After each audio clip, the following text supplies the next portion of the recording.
tens entre mans ara. Un llibre que m'han regalat per meu aniversari aquest mes d'agost que es diu La venedora d'ous. És un llibre apassionant. La música per acompanyar aquesta lectura. M'agrada molt llegir en silenci. No poso música quan llegeixo. Llegia quan era petita, quan estudiava, mai posava música.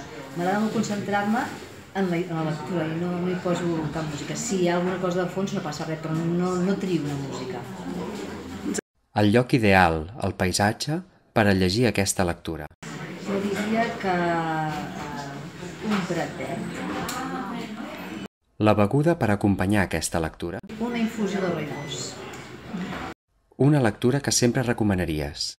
Bé, jo de fet no recomano mai sempre un llibre perquè com que en aquell moment ara recomanaria La venedora d'ous, perquè cada llibre té la seva part interessant. Llavors, en el moment que estic llegint-lo com m'apassiona, doncs sempre penso que hi ha molts llibres a poder recomanar, no? En cada moment també depèn de la persona, potser, i del moment en què estàs, no?